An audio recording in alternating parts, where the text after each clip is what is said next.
I was in the midst of getting ready to attend my beloved mother-in-law's funeral when my phone rang unexpectedly. "Don't you dare come to the funeral. Go back to your parents' house in the countryside right away." What? I was baffled, but I decided to comply and headed back home to the rural Midwest.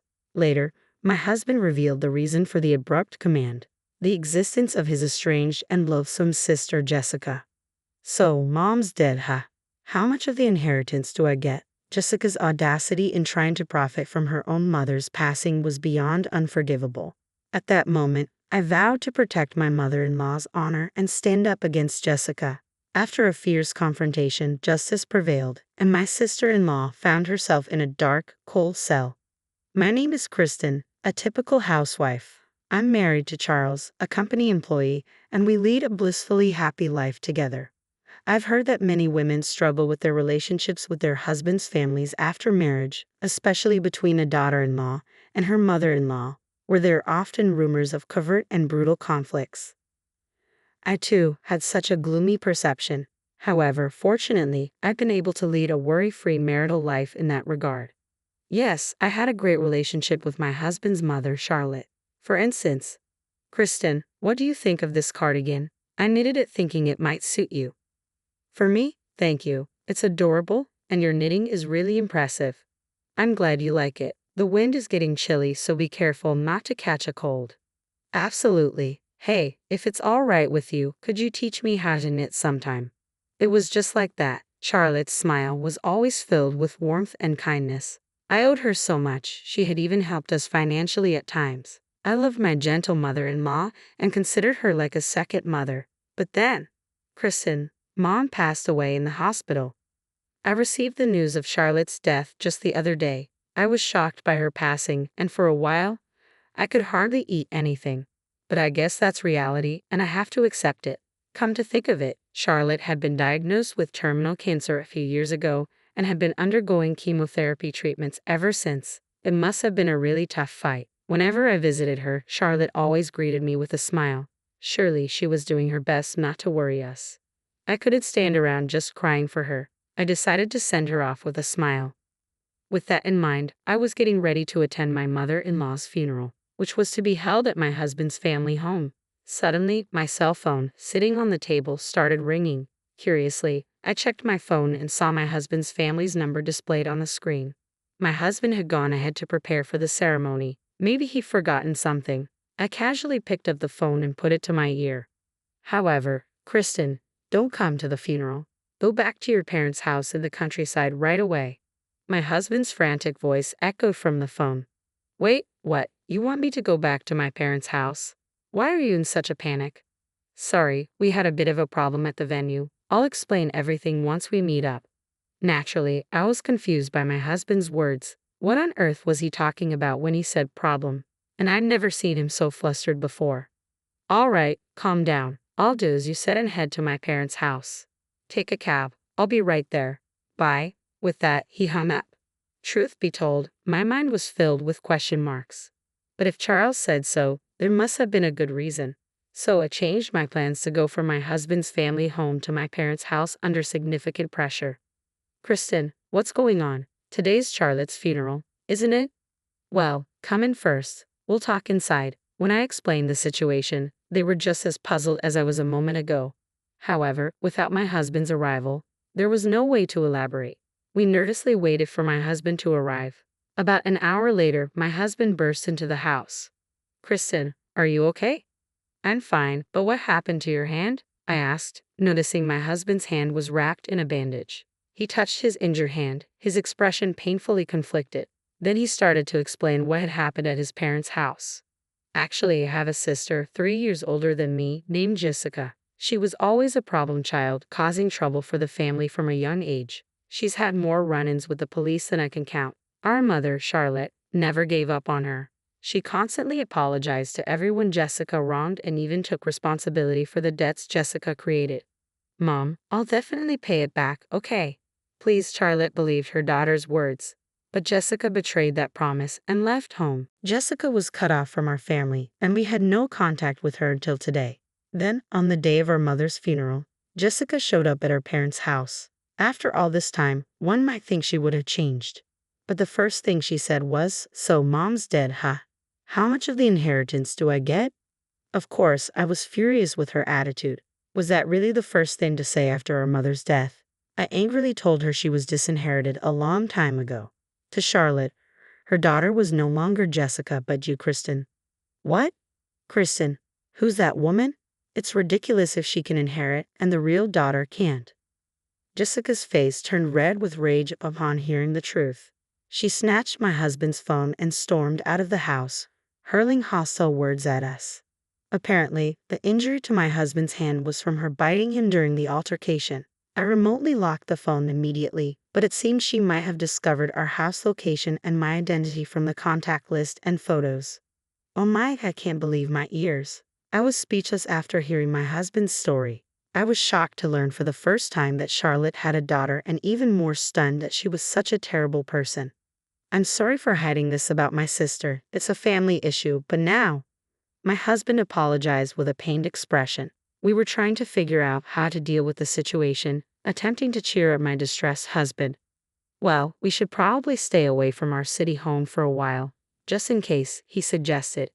Is our rural home address safe? Yes, I did store that information on my phone. For precautionary reasons, we decided to stay at our rural home. As the new day dawned, the sun rose and the chirping of birds filled the air. I'm off to work. If anything comes up, use my spare phone to give me a ring, okay? Have a good day. I watched my husband drive away, smiling as he left. Inside, though, I was a bundle of anxiety. What if my sister-in-law showed up? What if she attacked me? These worries haunted me constantly. Every time I closed my eyes, I saw Jessica's enraged face from our previous encounter. To my surprise, life at our rural home was calm. Days passed without incident, and the once overwhelming anxiety began to fade, leaving only a faint trace. I started to hope that this issue with my sister-in-law might just disappear. But then, everything changed. "Excuse me, is the couple Charles and Kristen at home?" A police officer from the local precinct arrived at our door that day. What's this about?" I asked hesitantly, a sinking feeling growing in my chest. It turned out to be as bad as I feared. Our city home had been burglarized, and the police had just received a call about it. I contacted my husband immediately, and we rushed back to our city home together. When we arrived, the house was a mess. Every drawer was open as if a storm had swept through. "Is there anything missing?" the officer inquired. "Well, let's see." We began to check the house under the officer's watchful eye. Our bank books and other valuables seemed safe for now, but a few $100s that should have been in our dresser were missing. By the way, during a neighborhood investigation, a suspicious woman was reported to have been seen around here several times over the past few days.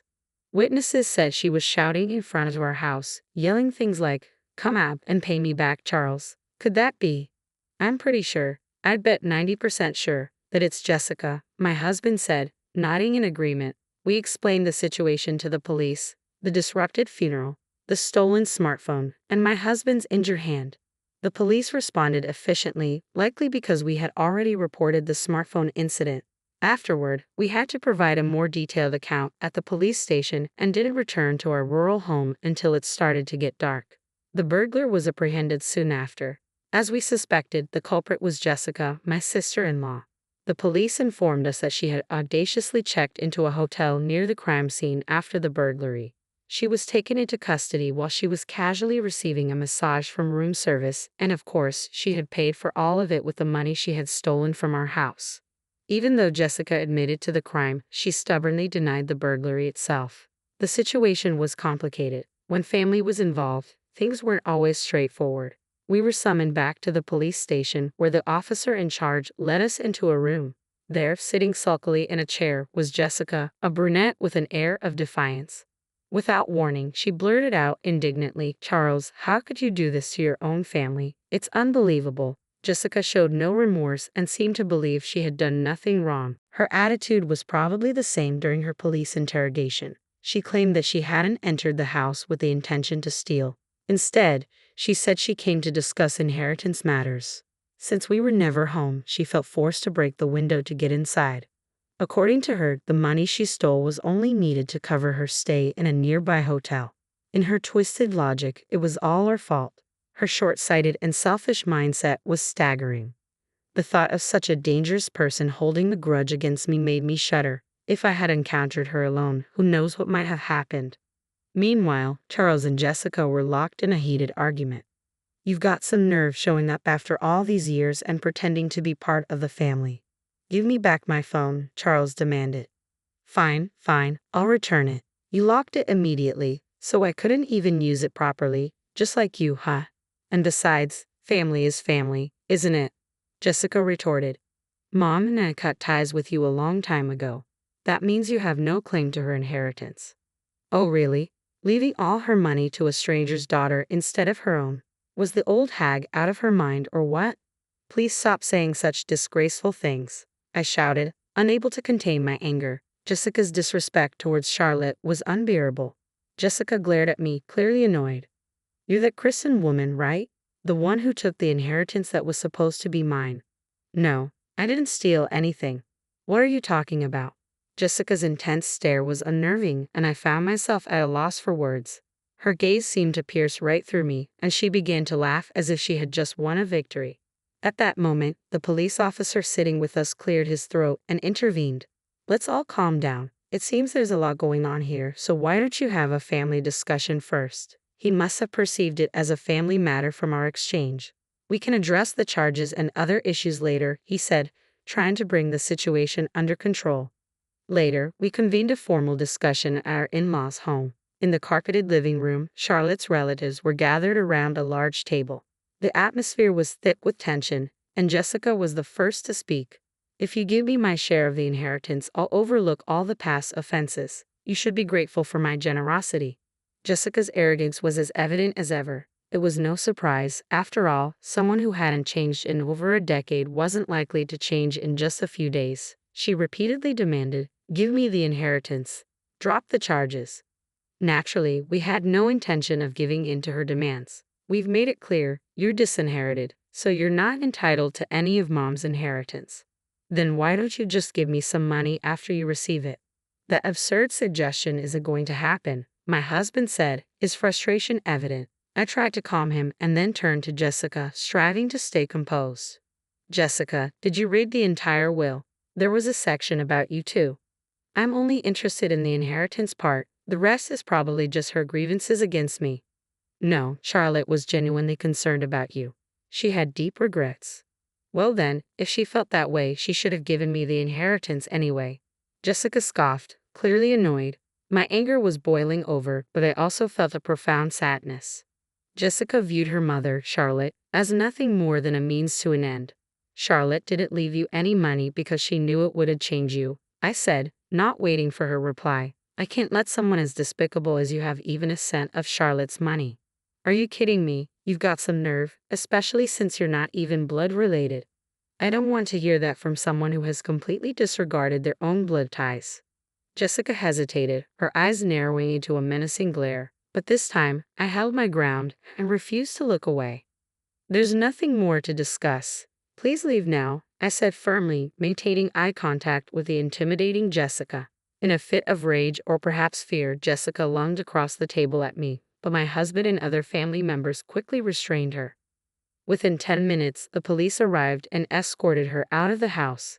As she was led away, she continued to hurl insults, but by the time she was placed into the patrol car, her spirit had clearly been broken, and she slumped in defeat. Later, I learned that Jessica had been sentenced to prison. Our report had been officially accepted, and it turned out she had accumulated substantial debt from loan sharks. Fixation on Charlotte's inheritance was driven by these hidden financial struggles. Regardless, she is expected to lead a harsh life behind bars, never seeing the light of day again. She never understood the depth of a parent's love. She made her bed. Now she has to lie in it. As we reflected on the recent events, our home finally felt orderly and serene again. My husband was offering incense in front of my mother-in-law's portrait when he said, "I was surprised, Kristen, at how bravely you stood your ground." Well, that's because I read mother-in-law's will again. The truth was, I had revisited the will the day before our confrontation with Jessica. I hadn't had the chance to thoroughly read it before. The will was filled with Charlotte's heartfelt sentiments, almost like a personal letter. Each word she had written moved me deeply. Charlotte's concern for her child was evident in every line. She had left no trace of bitterness, only care for her daughter's well-being, and had passed away hoping for our happiness as a couple. Charlotte would have wanted to do so much for her own daughter. As I held my cardigan tightly, tears welled up as I thought about her. Seeing me so emotional, my husband tried to comfort me. "Kristen, would you knit something for me too?" "Of course," I said, wiping my tears with a smile. "I'll show you mother-in-law's knitting technique." I resolved to honor her memory by making good use of her inheritance and living a happy life in her name.